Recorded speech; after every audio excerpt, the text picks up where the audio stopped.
Hey guys, we are back in full effect for our next segment after the show, behind the scenes with Reva Hart. Man, this lady, I don't even know. I don't know what to say. I want to jump. I want to scream. I want to holler. I want to. I want to pull out a tambourine. She ended Saturdays with Shalimar J. She's got me on a whole nother wavelength. Oh goodness, I hear the Ah, song, nothing but the blood. So I come wanna, on. but Reva Hart is with us, and she was sharing her story about her experiences with trauma, abuse, cycles being broken, healing, restoration, finding God, having a God experience. God is so amazing, Mm, and I'm going to let her tell you how he met her and how she met him. Um, those of you who are watching after the show behind the scenes who weren't able to tune in to Saturdays with Shalimar J, you missed a treat. Got to make sure you tune in on Saturday regularly. But at least she'll be able to share some more with you guys so that you can hear the story. And those who watched it earlier and following us after the show, you got an extra treat on today. So, Reva, thank you for staying back thank after the you. show and doing this behind these. You're welcome. I'm going to leave it in your hands as I did earlier. So, just talk to us, share with us. I know you opened up a lot and you shared quite a bit. But if you don't mind, going back down that road again to whatever direction you want, I'm open to it. I'm all right with it. But if you don't mind, as I was saying, just talk to us and share with us again about your experiences as a child and then as an adult, your encounter with the one and only true God. Yes. Yes. Thank you again. It is a honor. You have a powerful platform, and I just pray God's Thank speed you. and blessings for you. Thank you, thank you, thank you. You're giving me an opportunity to have a voice. Even though I have a podcast, I am allowing others to have a voice, and so you're giving me today an opportunity to have a voice, and I thank you for that. Um, Thank you. as Shalimar was saying, domestic violence, and it affected me, um, my self-esteem, my confidence. It affected my learning, my affected my ability to be social.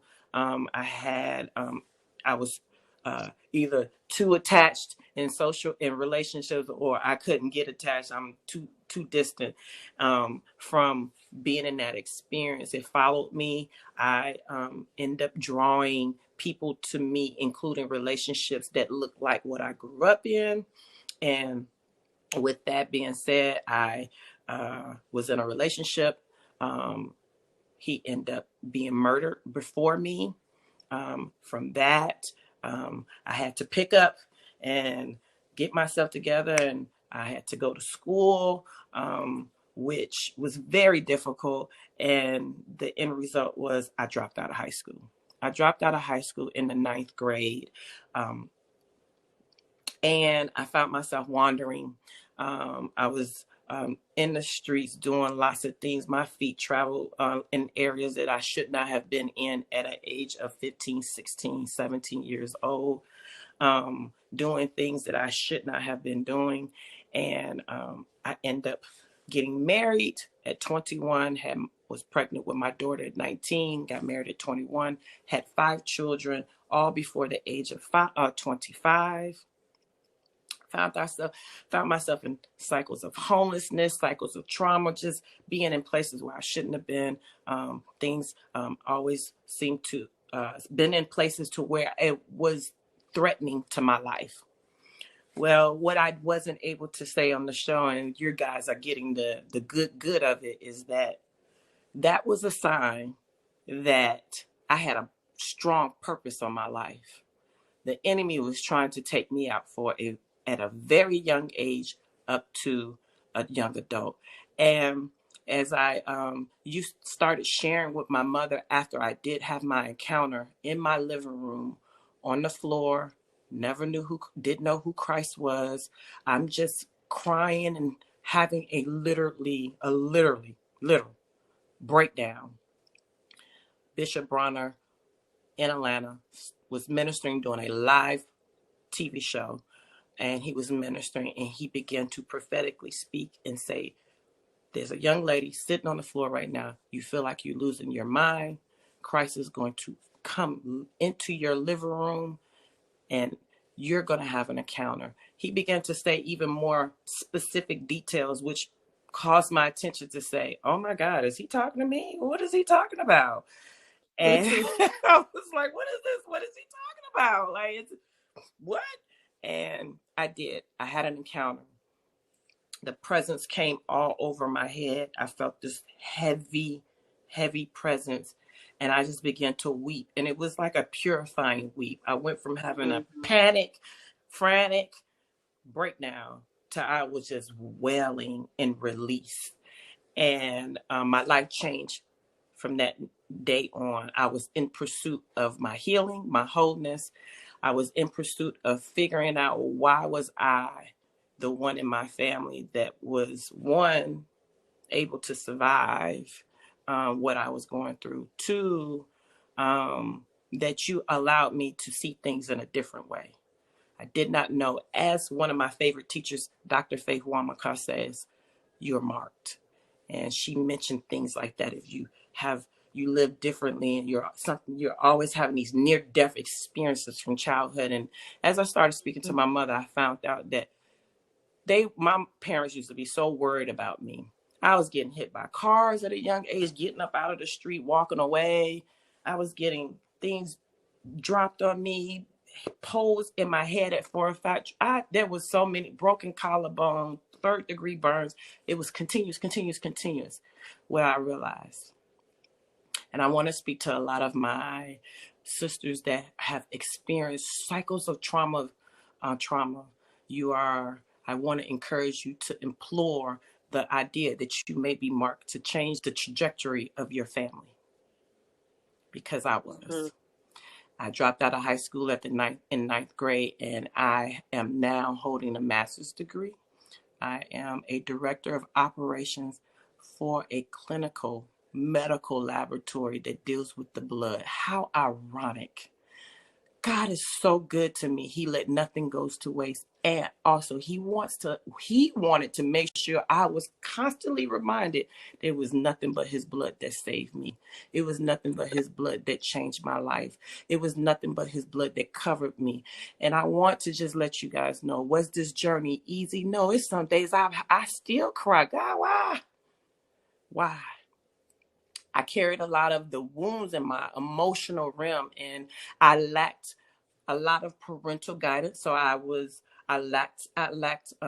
had arrested development, and I needed things to help me grow up, even after I was married, even after I had 5 children.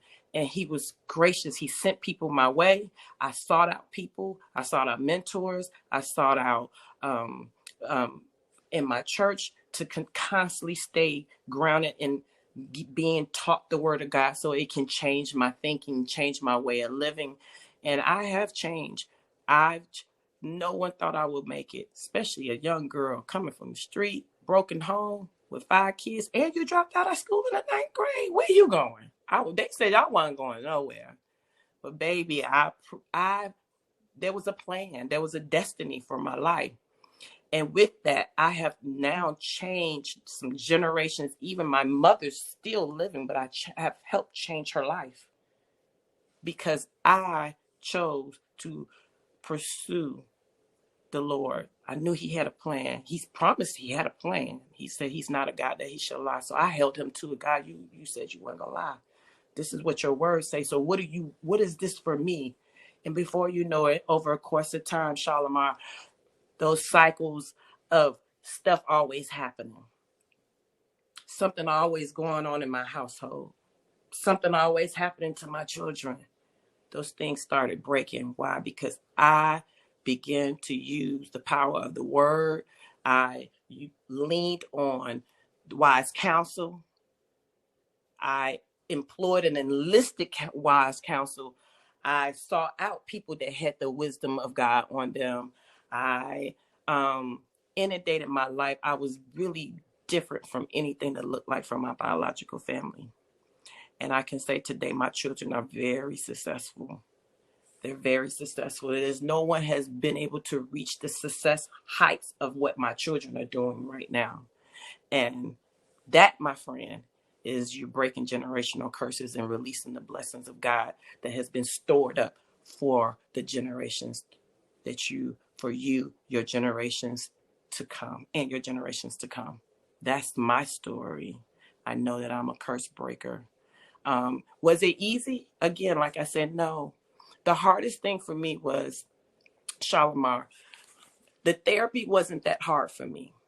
I needed that. It was comforting that someone understood what I was going through. The inner healing of renouncing, denouncing, forgiveness, that part was easy for me. The hard part for me was when it was time for me to find God in my mess, in my trauma. Because in that moment, when I was having to work through that part of my life and my healing journey, it was so difficult. Why? Because I'm like, God, you wasn't there for me. He's like, I was there. Find me. Find me. I was there. And that took me a while. It took me a while. It because I felt that I was abandoned by my parents, right? Felt like I was left alone and an orphan to figure this thing of life out. And so, of course, what it revealed, even as I was growing in my relationship with the Lord, and he's so generous, he didn't care. He still loved me. I was questioning him too. I mean, I used to be like I mentioned to you, I was like, God, now you said, I mean, I was saying it because I didn't believe in that. You gonna lie just like everybody else. You just because I'm not perfect. That's why you doing this. That's why you got me going through this. And while I was even though I was being very honest and transparent in my walk and with the people that was walking with me, they still said, Reva, you still got to find God in this, and this is how you're going to heal. It's going to heal how you view him. It's going to heal your trust for him. It's going to heal your broken heart. That was the hardest part for me. Mark to change the trajectory of my blood. You were. That's what you were saying. Yeah, the trajectory of my bloodline. I mean, I think we all have those opportunities presented to us. We all are called to do that. There's just some that may answer it, and some may feel that it's too hard to do, and that's okay. God still love you, but I know that I was called to break the blood curse, the bloodline. I was an interruption in the bloodline.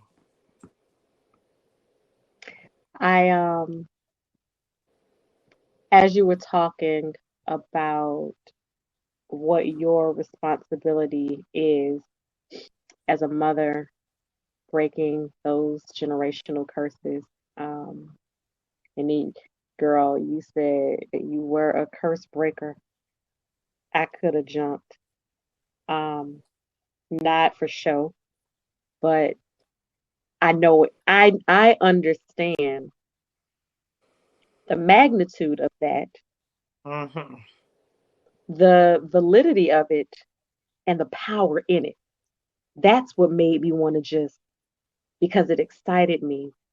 And for an individual to get the revelation that that is what you are, we're women. We're birthers. We're nurturers by nature.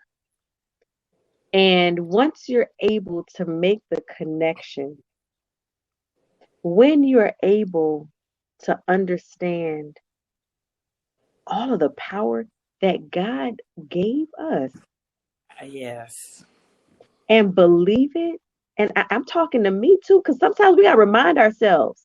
yes. The preacher got to be preached to too. The preacher need a preacher to preach to them. right? Yeah. But when you get hold of that, baby, the stuff you can do, and then I'm listening to you, girl, and you, God is just. I heard you when you said He had you working with the blood so that you can be constantly reminded of the blood. The power is in the blood. It's because of the blood. It's because of the blood. It's because of the blood.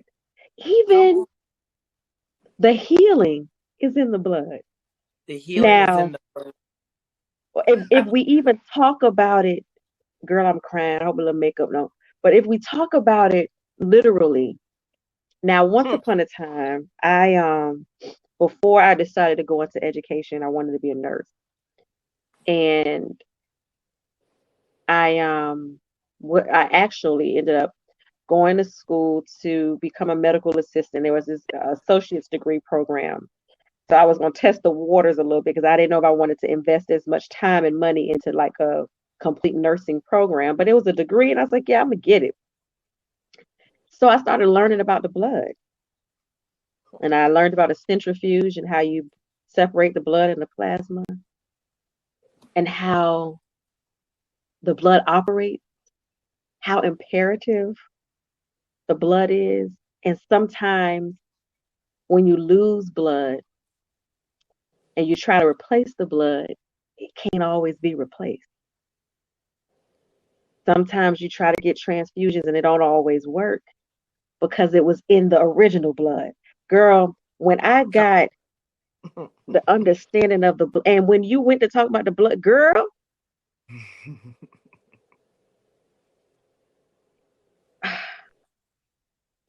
And the blood can be purified. Come on. it can. It can, girl. I'm trying to keep my composure. I got quiet because I had to come on back. Oh, He, Lordy. Um, he, he will he clean did the that blood. thing for you, Reva. He he did it before he did it. Yeah. But when I hear stuff like this, it's like, even if you didn't know him, Mm. how can you not believe in him? Because this stuff is not explainable. And it used to bog my mind how people could believe in evil, but they can't believe in good. People Yeah. believe that they're witches and warlocks, and they Uh, believe in all these other voodoo and all this other stuff. You could believe in that, but when it's the miraculous, it's like, that ain't real. mm-mm. Very But if miraculous. evil is, so Yeah. is how is there one without the other? Mm. And Come on. so if people would just try it, I would rather, this is not my belief, okay? I don't believe this, but if I had to, I would much rather be dead wrong believing in God than dead wrong not believing in Him.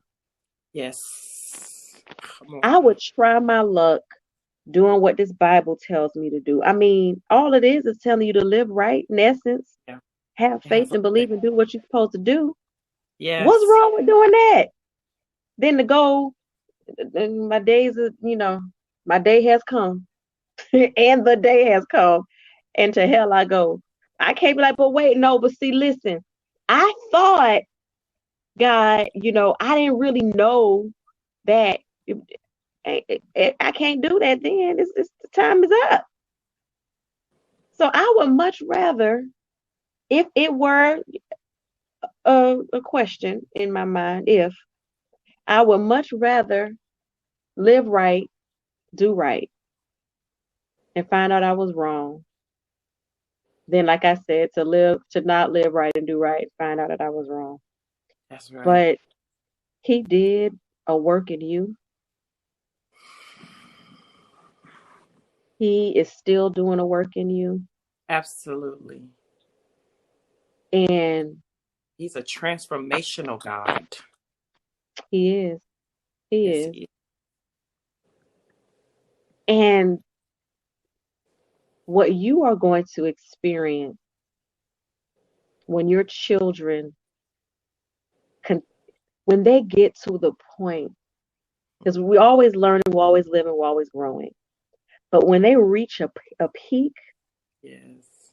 you and the level of gratitude that you are going to have, you're going to experience it to an extent that you've never experienced it before. It is I not believe about it. selfishness. It's not Mm, about, oh, I did that. It is mm-mm. it's going to be a I did it, but it's not I did it and God didn't. It's a That's God, right. I did it. I made it through. I gave my children something I never had. Oh, I feel that thing. You are in a place emotionally and mentally and spiritually that you can provide those children and their children and their children's Yes. children Come on. with something that you didn't think you could ever have, that you Mm-hmm. felt was not attainable. And God was like, nah, baby, I'm about to show you what you thought you couldn't have. I already had it for you. He All already you had to did. do was open your hands Come on. I had and to grab it seek him. I and searched hold to on seek to it. and You hold on. did. And you were open. You were available to receive them. It's one thing to look and seek and you find it and you can't even get it because you're not open to receiving it. Hmm. You sought him, you were broken, you cried out. You didn't even know you was crying out to him, but he heard your cry. Right. Right. Shalimar, He heard right. your cry. He set you up. And God knows how to reach us. He Come knew on. that that day you would be where you were and that that television would be on at that moment. And that was how and when he was going to be able to reach you. Thank you, Jesus. And he did it. Y'all, we will talk forever because we talk about a good God, a great God, an awesome God, Yeah. a God Awesome. whose work is never ending. His grace, his mercy extends beyond understanding. You And can't he's never close stop talking about him to the and what broken. he's done. Yes, he's close. He's He near. is He's never left us. And I am never. a living example. And his word will never return void. His word will never return void. And that's what the word says. He'll never leave us nor forsake us. Never leave us. That's the Nor word. So y'all, I thank you for joining us uh after the show behind the scenes. I will see y'all next week, Reva girl. I love you, honey. love you Thank you too. so Thank much. you so much. Um, made me cry. But it's We, good tears. you've blessed Um, me. You just don't know. I'm grateful for you. I'm very thankful and grateful. I appreciate you. And ah, I pray you will receive 100-fold for allowing the avenue for the voice to be heard of all us women, because that's what the enemy comes to do first, is still our voice. So I pray that you will reap 100-fold of the harvest of allowing a platform for voices to be heard. Thank you. thank you, Reva. I appreciate that. All right, y'all. Well, this is how it goes down after the show. Behind the scenes. Everything. The ups, the downs, the ins, the outs, the technical difficulties, and all of that stuff is Worth it. behind it. But thank you again, guys. Thank you again, Reba. Thank you, Lord. Um, all right. Well, until next time, guys, your scars, they are beautiful because they are your testimony. Tune in next week. Bye, guys.